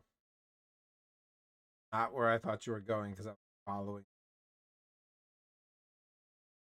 I did skip over this. I'm sorry. The Duskbloods. So one of the most popular From Software games, and that's who this is by, is FromSoft.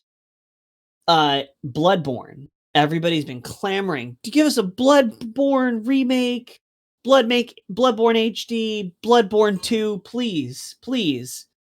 And most people assume that From Software is behind the scenes going, Sony, please, please let me make this for the PlayStation 5. It will be amazing. It will outsell Elden Ring. And Sony's saying, no, we believe we're going to do some live service shenanigans instead or something. So somehow that results in From Software making Bloodborne 2, but not calling it Bloodborne 2, calling it the Duskbloods. Now, I cannot say, because I've only played Elden Ring. I've never played Bloodborne. I have no authority to say this is Bloodborne 2 in a different sort of slight variation. But all of Twitter is pretty much in agreement that this is Bloodborne 2. Now, is this a spiritual successor, much like Banjo-Kazooie and Pretty much, Ukulele? yes. Okay. But it's like, it looks like Bloodborne 2. Like, everybody was watching this trailer going, oh my god, it's Bloodborne 2. And then it's just got a little twist. The story's a little different because it's like vampires and stuff. But it's also presented as a multiplayer game. Explicitly says it's a multiplayer game. So maybe it isn't as similar to Bloodborne 2 as people might think. But it looks like Bloodborne 2. It walks like Bloodborne 2, but it's got some kind of multiplayer element. I don't know, but it's going to sell a shitload of Switch 2s because... Did I just see a T-Rex appear out of the air, run across the room, and eat somebody? You sure did. You sure did. What is this acid trip? It's Bloodborne 2. All right. All right. Yeah, I mean, look at that guy. Just look at him. I mean, it's gonna sell. It's gonna sell consoles for sure. Do you want to introduce this next one? Because I feel like you are more excited about this. I'm excited about it, but this has to be like I'm. a very special. What are you? Oh, that's what I'm following your list. You're bouncing around.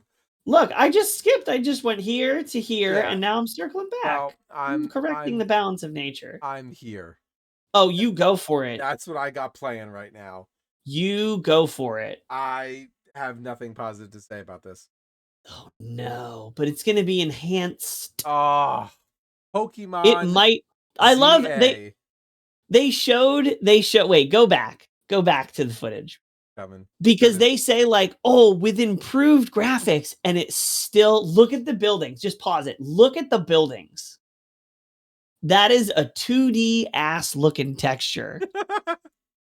That is. It says right there in the corner, Pokemon Legends ZA Nintendo Switch 2 Edition. Are we hitting 4K? Look at the pillars that are on the building are as flat as the brick next to it. The window frame around the window is as flat as the window itself. I got more texture out of the shingles on the roof than I did on the pillars, the truss, and the framing that's on the side of the building. Is this gonna be the Pokemon game that CorporalNosaj skips? Because we haven't experienced that. You've gotten every one of them in the last 5 years. It'll be highly dependent on Lady Sage. Because what I have seen so far, and I'm a big Pokemon fan, Lady Sage, I think, is a bigger Pokemon. For those of you who don't know, Lady Sage is my wife. How does she feel about Mario Kart? Oh, we're getting the game for Mario Kart. I'm sorry, but I got 2 children. Like, it's gonna happen. You can't afford not to. If I want to live in this house with my 2 kids, I'm gonna have to have the game. Yeah, but this one might be a pass. You know what? This one will be a perfect little weekend library rental. Yeah. I think. Yep. Or when everybody inevitably returns this to GameStop, yeah, you can buy it pre-owned and you can return it within a week. You can return it within a week with no questions asked. Okay. I mean, that's if you mess up, you can't return it a day late because then you're selling it back and you're going to get hosed. Yeah. But you can buy a game for almost full price because they barely discount it. You can play it for a week and you can return it. I mean, you do it at the local library. Yeah. Just saying. But if you don't have one of those around.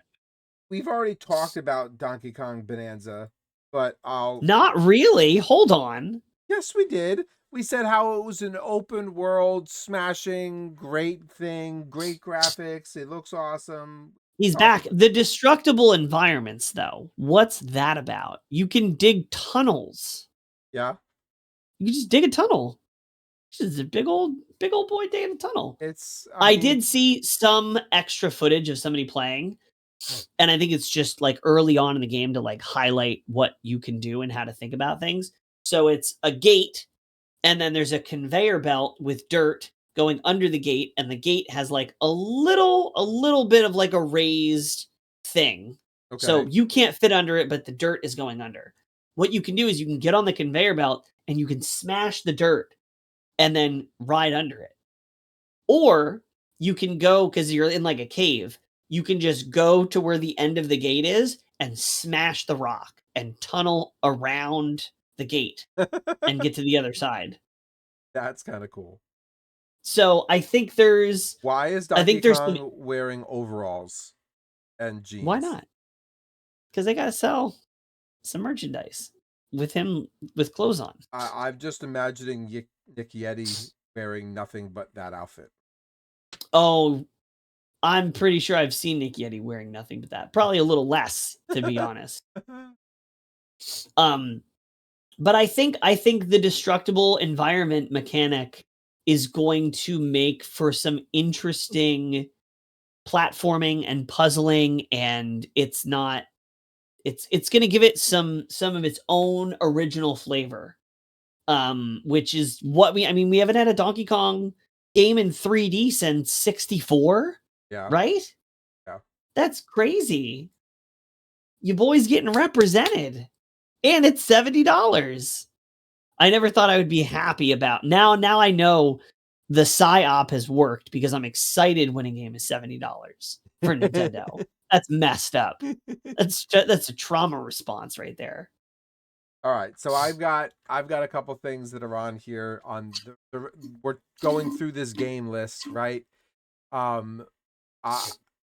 There's probably nothing on this list up to this point that I've got something to say about, except for these To there. and this. I'm going to go through these real fast because I have little things. I have an opinion about this one. I have a sentence to say about this one. And we're going to go through these rapid fire style. Yeah. The first one is Dragon Drive, the wheelchair basketball game that uses the mouse controls. It's, you know what this is? Somebody's going to get mad at me for saying this. Do you remember ARMS when Switch came out? Oh my God, I hated that game. And it was like, look, motion controls, you have to use them for this game. We're going to shove it down your throat so that you have to engage with this system. That is Dragon Drive for the Switch 2. Look, it's a mouse. You want to use it? You want to use it 400 times in 5 minutes? Doesn't look terrible. I always appreciate representation of differently abled people. Yeah. That's cool. I like that. I saw a lot of things on social media of people in wheelchairs and with disabilities. Hype as hell for this game, as they rightfully should be. But I don't know how fun constantly having to do this is going to be. Can I tell you? It's going to be fun for like a minute.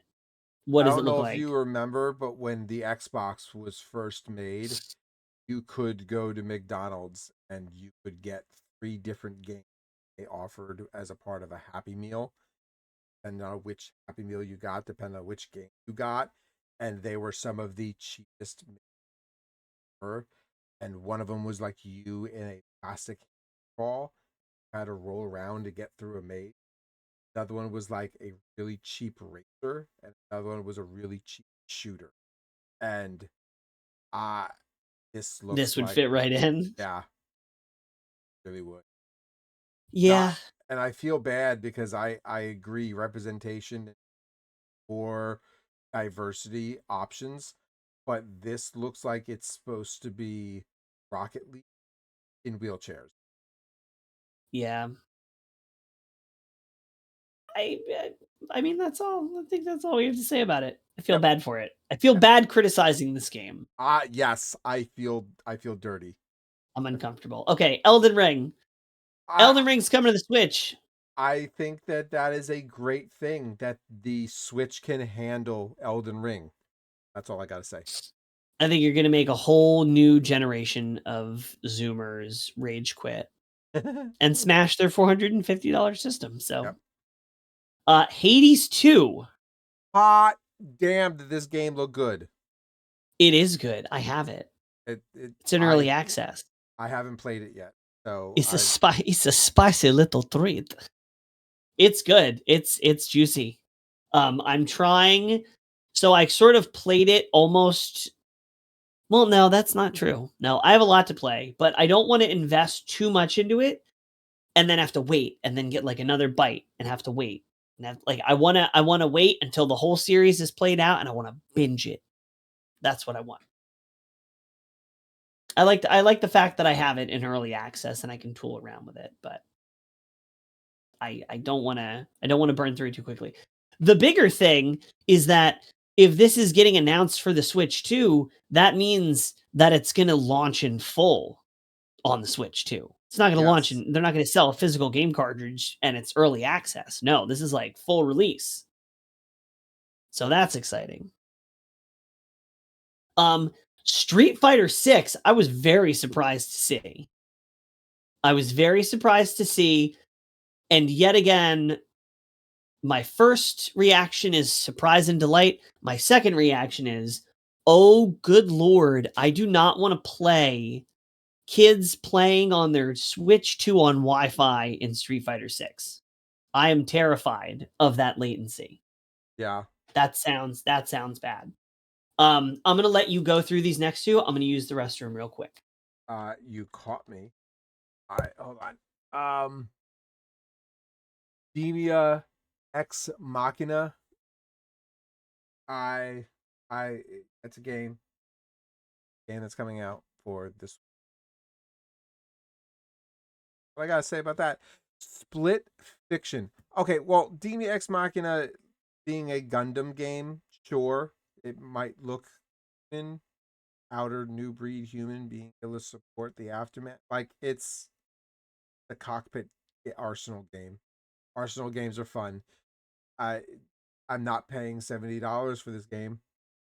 I'm not paying $80 for this game. Probably not even going to pay $50 for this game. Chances are, unless it's cheap enough, I'm not paying for this game, period. So, Split Fiction. I own this game currently on the Xbox. Me and my wife, Lady Sage, play this game. It is a lot of fun. It Takes Two was the Nintendads' #1 chosen co-op game to play. So yes, it is a great game to have, but yet again, it all depends on the price point. While Which one is this? Arsenal looks fun, Split Fiction is excellent. Neither one of these games are worth $80. The question is, and I don't think they will be $80. I don't think I they think will they're be gonna. either. I think any third-party game is just gonna price match onto the rest of the market. So And I think Split Fiction sold for 40. It was either $45 or $49. It was cheap compared to games these. So yeah, if Demon Ex Machina, the cockpit Arsenal game, is going to be a quarter price, then I'll be happy with that. I think. I mean, I think it was a reduced price on the Switch 1, the first game. Okay. And I've been very close to getting it multiple times, but I haven't because it just now my backlog is big enough. Yeah. But like I said at the top of the show, if you're coming from just having a Switch, look at all the third-party stuff you now have access to. If you don't have a PC or a console, this is a big Elden Ring, Hades 2, Street Fighter 6, Split Fiction, EA Sports, like any of these, if you said any of these were coming to the base Switch, it would be a major announcement. So the fact that all these third-party games are becoming available on a Nintendo system, like this is the first time mainstream AAA titles have been available on a Nintendo console. That wasn't the case on the Wii U. It wasn't the case on the Switch 1. I mean, a little bit on the Switch 1 towards the end, but they were all like cloud versions. Yeah. Split Fiction does look fun. It is fun. I would get it on PC though. Why would I get it on the Switch? It's going to run better on PC. It's a game you want to be able to play with your wife. I mean, yes, you can play it That's with your fair. friends. That's fair. You could want to play with your friends, but it's a game that you're going to want to play with your wife. Yeah. It's It's a game you and I could play, but I can tell you right now, my wife would be mad at me if I beat it before you and I had a chance to play it. For her and I had a chance to play it it. takes two, Yeah. right? It's a I think that's fair. very interesting story though. Yeah, it's definitely got different flavorings. Yep. I like the two friends who write different subgenres of fantasy and sci-fi versus divorce. That's more. They're not friends. They're not friends. Oh, they're just people. Uh, Okay, that's even better. don't really like each other in the very beginning. Yeah, good. Yes, I like that. Um, EA Sports games. It's in the game. I don't know. EA Sports are going to be there. Now, what do you got to say about this? Because this is bolded. I love me some Hogwarts Legacy. Love me some Hogwarts Legacy. I have it on the PlayStation. I have it on the Xbox. I probably won't have it on the Switch. I have it on the computer. I might, because I've almost gotten it. It was on sale for like $20. It's a great story. It is an on excellent sale. story. Maybe it was $20. It was on sale for $30 on PC recently, and I was like, "Ooh, I do want to play this." Monster Hunter Wild just came out. No, I'm not. That's not gonna. But if I can get it on the Switch, and it's the enhanced version, and I can experience the full beauty of it. Maybe if I have a gap, if I have some open time in my schedule. Oh, that's why you're just watching Hitman. That's why Yes. you're just watching Hitman. I just brought up the stream. I was like, what is he looking at? And then I'm like, oh, that checks out. 100%. All right. So I own Hitman, and I own Hitman 1, Hitman 2, Hitman 3, and all of the Hitman DLC. Hitman series is worth the entire penny. I am excited about the Hitman franchise coming to the Switch because the Switch player base deserve this game. But that is not why I'm excited. Why are you excited? I'm excited because the creators and developers of the franchise are the ones who are creating Project 007. Really? Yes. And What? I'm going to read it from the IOI website. Project 007, a current working title, is a brand new James Bond video game being developed and published by IOI Interactive, the creators of Hitman.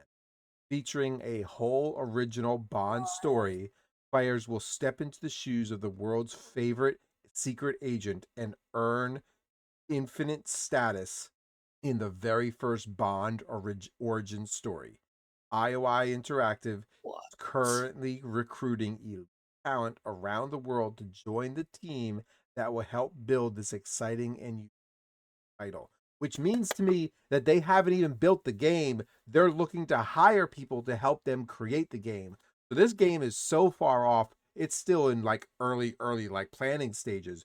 But the fact that Hitman franchise creators are behind this game brings me so much faith and joy for this game being created. I I had cannot tell you. no idea. You just broke that news to me. This I like didn't really care because the GoldenEye port left a bad taste in my mouth just because I'm like, this game did not age well. it had nothing to do with the port. It had everything to do with the game did not age. Yes, no, 100%. Yeah. But I was like, 007, like it'll be a shooter, like whatever. Now I'm interested. No. With all Now the I'm mechanics interested. that they have in Hitman and all the different ways you can assassinate somebody, like, oh my God, I am so excited. And it's like multiplayer. Could you Yeah. imagine in the next couple of years if we get a 007 game on the Switch 2 that has legit good multiplayer? Yeah. That would be like N64 glory days. While you were peeing and you were like, hey, talk about this stuff, I was in the middle of signing up for their newsletter and like logging into my IOI account so that I can be in the know. Yeah, I mean, it's going to be a long road because, like you said, they're still recruiting people to But build this I'm game. all for it. You can recruit me. I want to be a part of this. Gosh, you're like, no coding skills, lots of enthusiasm. Just sign me up. Sign me up. I'll pedal a bike. I'll keep the coffee machine going. I am going to call their offices and be like, hey, I need to reschedule my interview. Can we do it tomorrow instead? And they'll be like, sure. I won't even have applied, but I'll get that interview. And it's going to be you interviewing them. Just be like, hey, I'm CorporalNosaj of the Nintendo podcast. When's this game coming out? Tell me about this game. How did you get in here? All right. A lot of these are pretty they're here. I've already talked Bravely... about Halo or Hyrule Warriors Age of Imprisonment. Oh, the next Zelda game? No. The next Hyrule Warriors hack and slash. Are you going to get it? Did you get the first one? The first one I got, not the second one. What about this one? You gonna get it? It's gonna be the only little morsel you get for years until they announce a new Zelda game. So you might as well. It's either gonna be that or Breath of the Wild with fancy lighting for 20, Bob. No, I will take the chance to finish Tears of the Kingdom. Probably before I purchase this game. There's a chance I'll buy this game. I will be upset the entire time I play it that it's not a Zelda game. This is just button mashing. I want puzzles. Deltarune. That's the next Deltarune game's coming out. There's a very foaming at the mouth fan base that's excited about that. Kids like that. Borderlands 4. There's a huge following for the Borderlands community. So I'm not gonna hate on this.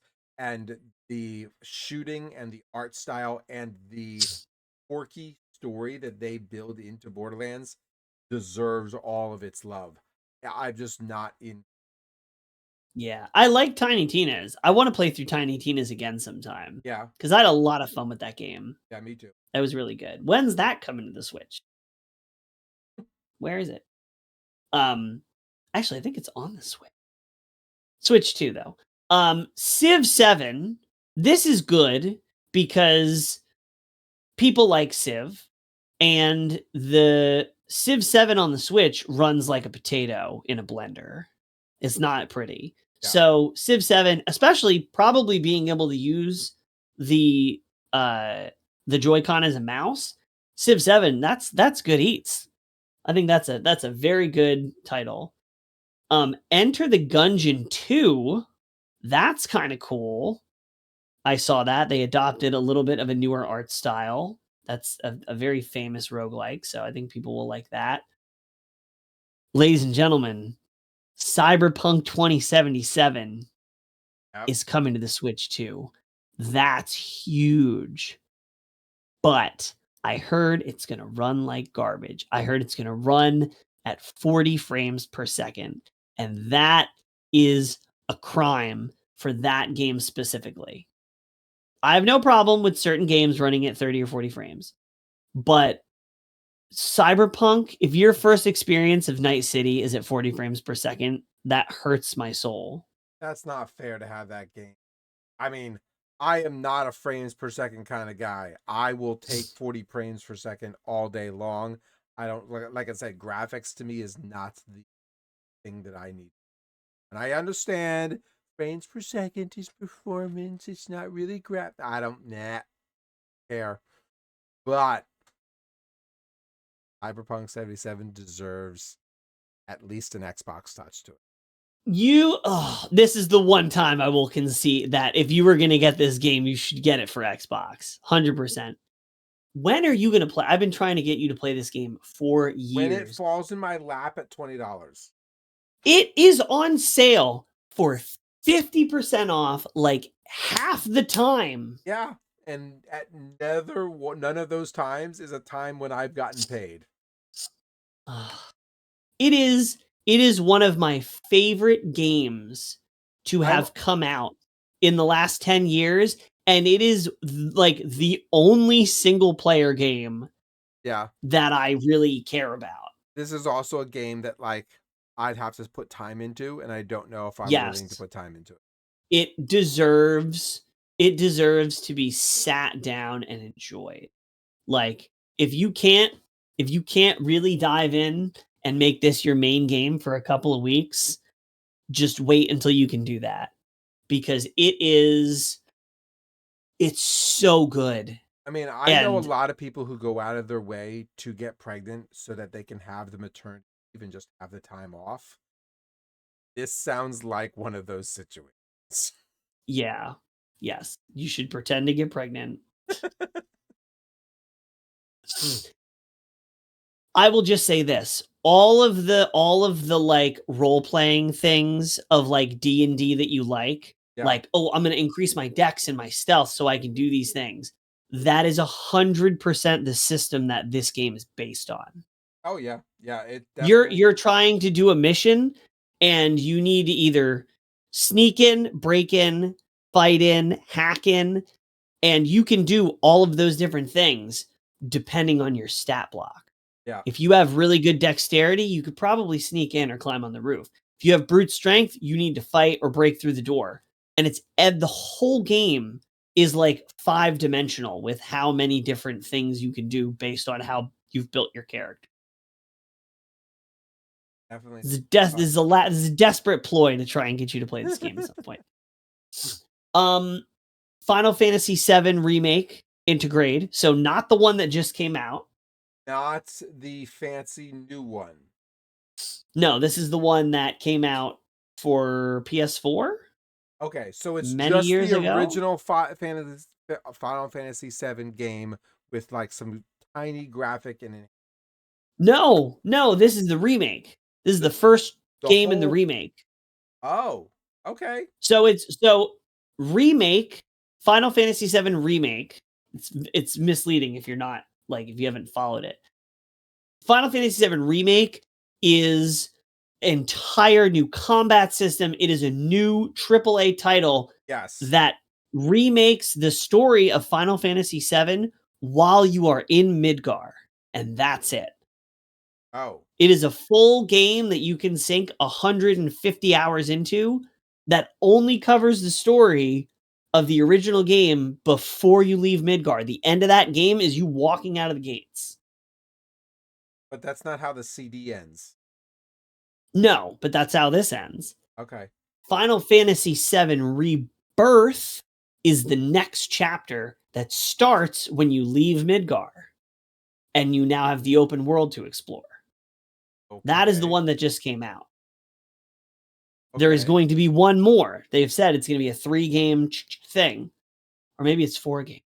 It's multiple games. It wasn't originally 3 CDs. It was 3 discs, but the last disc was mostly just like the final level and boss encounter and post game stuff. Okay. It wasn't very evenly split. But yeah, no, the original game was split across 3 CDs, but they weren't like really like chapter oriented. It was just like, please insert disc 2. We couldn't fit any more on disc 1. But this is very narratively driven. It's while you're in Midgar, and then the second one. So the one that's coming out for the Switch is the one that came out like 4, 5, 6 years ago, where you're just in Midgar. So why did they also? Because Rebirth probably can't run on the Switch. Got it.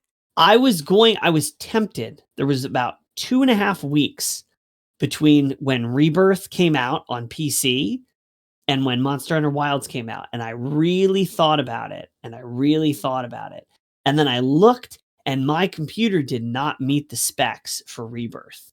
Oh. Like, don't buy this game. Did not meet the specs flat out. And I was like, well, that solves my problem. But then a couple days before Wilds came out, I upgraded my video card, and now I do meet the minimum specs. So I'm probably going to get and play Rebirth at some point. When we reach a lull in the Monster Hunter Wilds content releases, that's probably when I will pick up Rebirth. I'll roll that card with you, because that's a game I love. Final Fantasy. I've never once gotten a chance to play through the entire game. The question is, what the hell you think you're running it on? I'll do something at some point. I can't get it on Xbox. You're right, because it's not available. Sure can't. Nope. To Xbox Series L. Anyway, Path of the Goddess, that Capcom game that came out, looked pretty cool. That's coming out. Silk Song Silk Song confirmed for 2025. This could have been the whole direct, and people would have been happy. Sure. So this is the fabled sequel to Hollow Knight that people have been waiting years and years and years for. It's been the thing that people spam in the chat every Nintendo Direct for the last 4 years. I'm not kidding. You can go back and watch the VODs. No details, just that it says 2025. So, and it was like a 2-second thing, and people went nuts for it. I've been trying to skim the video to see if I can find it. You won't find it. Oh You my won't. God. It's in like the montage section, and it's up for like a second. Good luck. Good luck finding. Street Fighter 6 on the Switch too, though, is really hype. I mean, I think found that's that. really cool. Yeah. The last other game that we want to talk about is Wild Hearts. Coming to the Switch too. So, as Capcom creators, which we are, it feels dirty to even attempt to promote this game, because this is the Monster Hunter EA like challenger. But we are also EA creators, so I feel like we are somewhat obligated to talk about this. I like this game. This game has some interesting stuff. I was sad to hear that this game lost support. It doesn't have any support. There's not going to be any new developments. There's no more bug fixes. It is what it is. It lost support a long time ago. So I'm wondering. Not a long time ago, but a year ago. Less than a year ago. Barely less than a year ago. I am surprised that it's on. It's got another shot at life. If it does super well, maybe we get Wild Hearts too. Probably not. But Wild Hearts is good. If you've played all the Monster Hunters and for some reason we're at a point in time where there's no new content coming out for Wilds, Wild Hearts will scratch the monster hunting itch, kinda. Yeah. It's different. It's got its own things going on. What I want after I saw Wild Hearts is I want Monster Hunter Rise and Sunbreak enhanced versions in 4K running at 60 or 120 frames. I would pay for the enhanced version of Monster Hunter Rise and Sunbreak on the Switch too. Okay. Easily. I have it on PC, mind you. Yeah. I would still pay for an enhancement to get it on the Switch too. I want to know, do you think Wilds would run on the... Oh. No. Okay. No. It barely runs. It runs fine on base PS5. Not great. I don't know if it runs great on anything except a PS5 Pro or like a very high-end computer. I think it runs fine on the Xbox. Yeah, it runs fine on the Xbox. I don't think. I mean, maybe when they are releasing the DLC pack in like a year and it's like a full new game and they've had like at least a year to optimize it, maybe the Switch 2 gets a port. Maybe. I don't know. So it was developed very closely with Sony. I think PlayStation 5 is the base version of Wilds, and everything else was built off of that version. I don't think Sony would be okay with Capcom porting it to Switch 2 if they have any say. Yeah. So, one of the last things is the Nintendo Switch online service for the Switch 2 is getting GameCube games. Now, we're getting a new HD-ish thing of Wind Waker. We're getting F-Zero GX, but we are getting Soul Calibur 2. Yep. Soul Calibur 2, that is a game lost to time because there's no other system that you can play that on other than a physical GameCube. It was never released for the Wii, the Wii U, 3DS, Switch. You can't get it. And you also have different versions of the game with the old Xbox and PlayStation. But it's retro. Fry And it's Kingdom coming. brought back in the chat. You're getting the fan fave games. Bro, it's past your bedtime, you. Now, this also opens a dark possibility. And that is that we are going to get Melee. No. Melee is the GameCube game. Sure. I don't think it's going to happen. Really? I think it's too. I mean, that's a lie. Not for launch. For sure, not for launch. It'll happen sooner or later, but I think it's too controversial for them to be like, make a whole direct about it. I don't think they'll make a big deal out of it, but they will do it. And I think they will make a little bit of a big deal out of it, because if you don't have a Switch 2, that probably not going to be the reason you buy a Switch 2. However, if you don't have the Switch online service, the expansion pack that you need, this is absolutely getting people to drive subscriptions, especially if it has anything even close to respectable online play. If they launched Super Smash Bros. Melee with rollback netcode, that would sell Switch 2 consoles. 100% it would. Oh, there's confirmation. And they're also selling new GameCube controllers with this that are made for the Switch 2. So, that was a Gauntlet 1. It is past our bedtimes. 2 hours and 11-minute episode. What do you think? How do you feel inside, in your feelings, about the Switch 2? I will get the Switch 2, probably. And if I do, I will get the Mario bundle, most likely. And I will port over all the games that I have from Switch to Switch 2. And I will probably leave it downstairs, hooked up to the TV, so that I can play it with my friends and family. Actually, no, I probably won't, because I bet you I won't be able to use any other controller other than Switch 2 controllers. So what's the point? You can use Joy-Cons and wireless Switch 1 controllers with Switch 2. Okay. You can. Maybe. Then I'll probably it's gonna be up here, because you are gonna be streaming Mario Kart World with me. You think it's staying downstairs? Nah, get ready to buy a second dock. Yeah.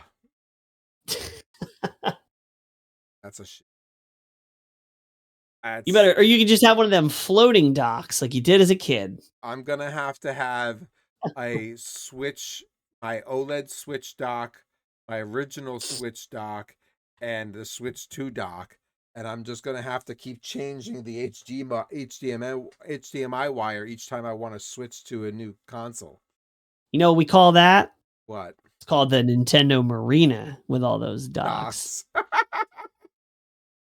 That's the dad joke of the night. Thanks everybody for coming through. It's been a great night. We hope you enjoy all the news. I think we should end it there. That's gonna be a tough act to follow. There is nothing better than that. All right. Good night, everybody. Let us know in the comments what you guys think of the Switch 2, and we will see you in the next one. Thank you for stopping in. Peace out.